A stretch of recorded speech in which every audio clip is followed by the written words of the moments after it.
Bonjour, dans cette vidéo, je vais vous montrer comment passer de ça à ça.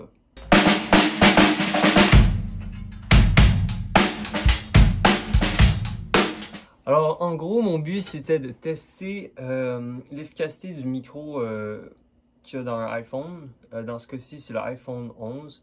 Et en fait, c'était pour le fun. C'est plus pour essayer, voir si on n'a pas de matériel, on a un drum, comment on peut record.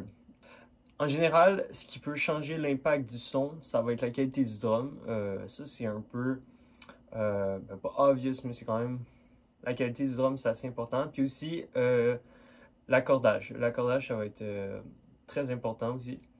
Mon but aussi, c'était plus de voir comment utiliser les EQ et les compresseurs pour que ça puisse donner un bon son. Et c'est sûr qu'après, j'ai pas pu faire beaucoup de panage, de panne. Puis si vous savez pas, en fait, ça veut dire panorama, fait que ça veut dire le son qui va être à droite et à gauche. Quand on mixe un drum, on veut généralement avoir, on veut pas que tout soit dans un tapon dans le milieu, il faut que ça soit réparti. J'ai mis quand même beaucoup de compression, je recommande pas tout le temps de faire ça. Mais c'était pour avoir un son très agressif, qui est très tranchant, très coupé, puis qui est très en puissance. Ce que je voulais montrer en gros, c'était la puissance de vos cellulaires, en gros, qu'est-ce que vous pouvez faire, parce que même cette vidéo-là est filmée avec mon cellulaire. Et puis, si jamais vous n'avez pas de micro chez vous, voir ce que vous pouvez faire. Si vous avez un logiciel pour ça, pour la musique, qu'est-ce que vous pouvez faire juste avec un drum et un cellulaire. Parce que c'est ça, il y a seulement évidemment une prise. Puis comme je disais, avec un micro, c'est dur de faire du pan. Mais j'imagine que je m'en suis pas très mal sorti. Puis je vais vous montrer un peu comment j'ai fait. En gros, le processus, ça va être, admettons, d'isoler le kick. Fait que là, j'ai isolé le kick.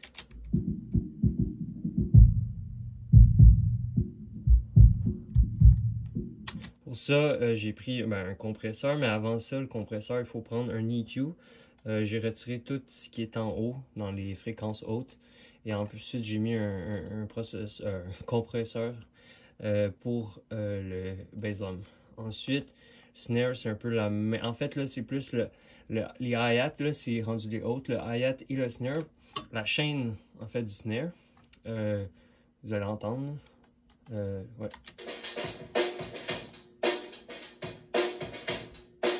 Bon, c'est sûr que aussi le transient très rapide du snare qui va faire tac, mais ça, je l'ai mis plus loin.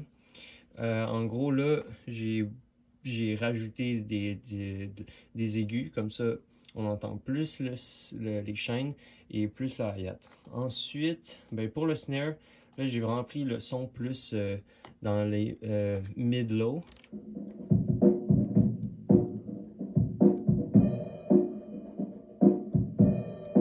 C'est sûr qu'après, c'est difficile de pouvoir séparer tout également. Là, par contre, j'ai mis un reverb qui fait en fait un type de room. Fait que un room reverb.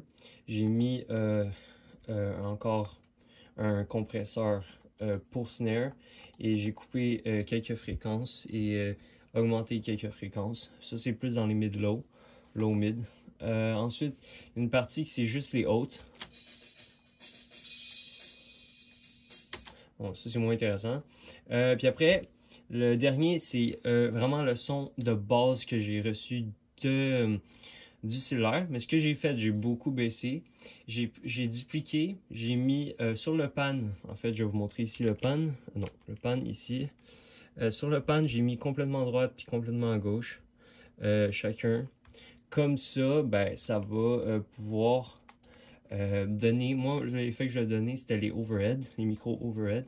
Puis j'ai mis un reverb de room. Fait que room works. So, en gros, ça va donner l'impression que c'est des micro-head, selon moi, des overhead. Et puis, pour le panning en général, c'est ça, comme je parlais tantôt, j'ai essayé que ça soit un peu fidèle, mais après je peux pas dire que c'est à 100% ou non. Ce qui peut être intéressant aussi, c'est mettre de la reverb. Ça peut être n'importe quel type. Je vais vous faire écouter avec de la reverb pour le fun. Mettons un room.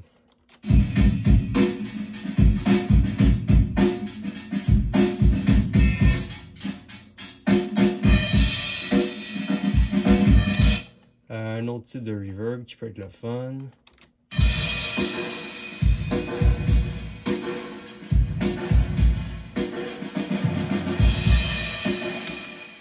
Et oui, puis c'est pas mal ça. Moi, dans mes mix, bon, c'est pas tout le monde.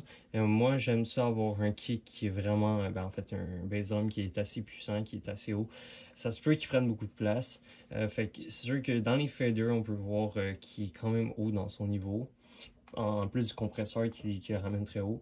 À la fin, sur le mastering, le overall mix, j'ai rajouté 2 plus de high dans 11 000 Hz. Puis j'ai rajouté plus 2 de low frequencies dans du 64 Hz pour, c'est ça, pour rajouter un peu plus. Là, c'est là que j'ai vraiment compressé à la fin. J'ai utilisé, je vais essayer de montrer, j'ai utilisé un multi-maximizer L3 de Wave. Vous connaissez sûrement si vous faites de la musique. Par contre, j'ai vraiment craqué le compresseur en -10 avec, c'est ça. Mais c'est ça, ça donne le son final. Alors voici comment j'ai fait.